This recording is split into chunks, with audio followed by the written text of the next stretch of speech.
കുറേ നാളായിട്ട് മനസ്സിൽ കിടക്കുന്ന ഒരു ആഗ്രഹമാണ് പിൻട്രസ്റ്റ് വൈബിൽ ഒരു ആർട്ട് കോർണർ സെറ്റ് ചെയ്യണമെന്നുള്ളത്. ഇപ്പോഴത്തെ ഒരു അവസ്ഥ കാണുമ്പോൾ സത്യം പറഞ്ഞാൽ വർക്ക് ചെയ്യാൻ തന്നെ പറ്റാത്ത അത്രയും മെസ്സി ആയ ലെവലിലാണ് കിടക്കുന്നുള്ളത്.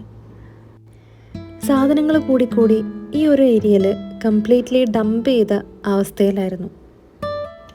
ഇപ്പോൾ ഒഫീഷ്യലി ഒരു ഫുൾ ടൈം ആർട്ടിസ്റ്റ് ആയതുകൊണ്ട് ഇനി ഒരു മേക്ക് ഓവറിന് വേണ്ടി കുറച്ച് സ്പെൻഡ് ചെയ്യുന്നതിൽ തെറ്റൊന്നുമില്ല. ആദ്യം തന്നെ ചെയ്യേണ്ടതായിട്ട് തോന്നിയത് ഈ സാധനങ്ങളൊക്കെ ഓർഗനൈസ് ചെയ്യാനായിട്ട് ഒരു കബോർഡ് വാങ്ങിക്കുക എന്നുള്ളതാണ്.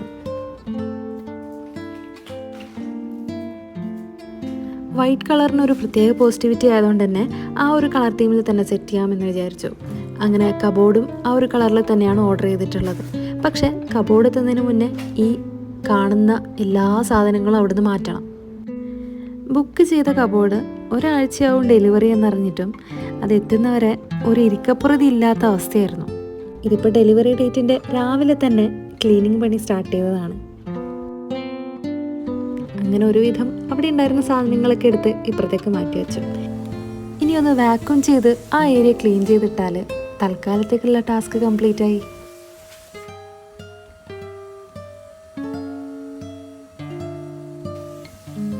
അങ്ങനെ ഒടുവിൽ കാത്തിരുന്ന് കബോർഡ് എത്തി. പാൻ ഹോമിൻ്റെ കബോർഡായിരുന്നു ഞാൻ ഓർഡർ ചെയ്തിട്ടുണ്ടായിരുന്നത്. ഡെലിവറി ചെയ്യുന്ന കൂട്ടത്തിൽ തന്നെ ഫ്രീ അസംബ്ലിങ് ഉള്ളതുകൊണ്ട് ടെൻഷനില്ല. നമുക്ക് വേണ്ട ഏരിയയിൽ അവർ സെറ്റ് ചെയ്ത് തന്നോളൂ.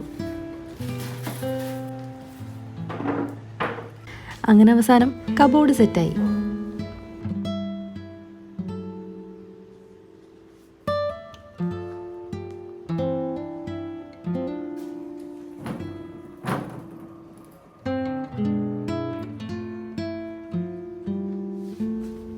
ഇനിയാണ് ശരിക്കുള്ള പണി.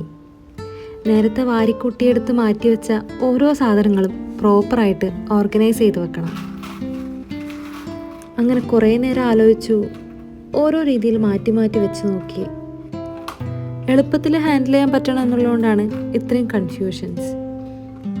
ഈ സാധനങ്ങളൊക്കെ ഓർഗനൈസ് ചെയ്ത് വെക്കാനുള്ളതിൻ്റെ തീരെ ഐഡിയാസ് കിട്ടാണ്ട് വരുമ്പോൾ യൂട്യൂബിൽ പല വീഡിയോസും കണ്ടിട്ടാണ് കുറേയൊക്കെ ക്ലിയർ ചെയ്തത്.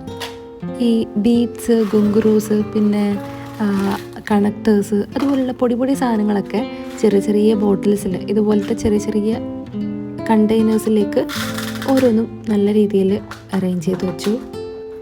ഇങ്ങനെ പ്രോപ്പറായിട്ട് ഓർഗനൈസ് ചെയ്ത് വെച്ചാൽ നമുക്ക് യൂസ് ചെയ്യുന്ന സമയത്ത് എടുക്കാൻ ഭയങ്കര എളുപ്പമായിരിക്കും. മാക്സിമം കാറ്റഗറൈസ് ചെയ്ത് സെപ്പറേറ്റ് ബോക്സസിലാക്കി വെക്കാൻ ശ്രമിക്കുന്നുണ്ട്. ഇതിനി യൂസ് ചെയ്ത് വരുമ്പോഴേ നമുക്ക് മനസ്സിലാവുള്ളൂ എങ്ങനെയൊക്കെ ചേഞ്ചസ് വരുത്തണം എന്നുള്ളത്. തൽക്കാലം കയ്യിലുള്ള കാർഡ്ബോർഡ് ബോക്സസ് കൂടി സ്റ്റോർ ചെയ്യാനായിട്ട് ഞാൻ എടുത്തിട്ടുണ്ട്. അകത്തെ സാധനങ്ങൾ ഐഡൻറ്റിഫൈ ചെയ്യാനായിട്ട് ബോക്സിൻ്റെ പുറത്ത് മാർക്കർ വെച്ചിട്ട് ലേബൽ ചെയ്തിട്ടും കൊടുത്തു. ട്രാൻസ്പെറൻറ്റ് ബോക്സസ് ആണ് ഇങ്ങനെയുള്ള ഐറ്റംസ് ഇട്ട് വെക്കാൻ ഏറ്റവും നല്ലതെന്ന് എനിക്ക് തോന്നിയിട്ടുണ്ട്.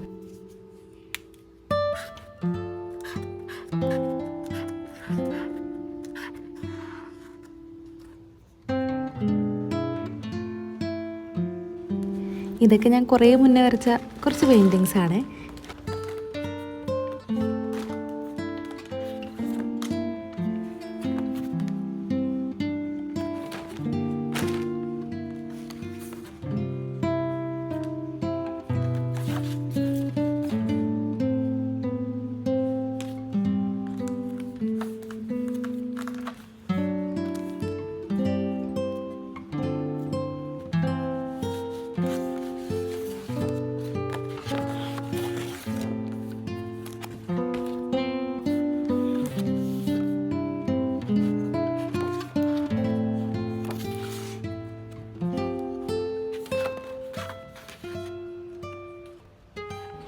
കളയാൻ മനസ്സ് വരാത്തതുകൊണ്ട് ഇതൊക്കെയും ഒരു ഓർമ്മയായിട്ട് സൂക്ഷിച്ച് വെക്കാം. ടേബിൾ ഓർഗനൈസിങ്ങിൻ്റെ കുറച്ച് സാധനങ്ങളൊക്കെ വരാനുള്ളതുകൊണ്ട് ഈ വീഡിയോയിൽ ഉൾപ്പെടുത്തുന്നില്ല. അപ്പോൾ ആ സാധനങ്ങളൊക്കെ വന്നു കഴിഞ്ഞിട്ട് അതിൻ്റെ ഓർഗനൈസിങ് വീഡിയോ ആയിട്ട് സെപ്പറേറ്റ് ചെയ്യാം. So thank you for watching. അടുത്ത വീഡിയോയിൽ കാണുന്നവരേക്കും ബൈ.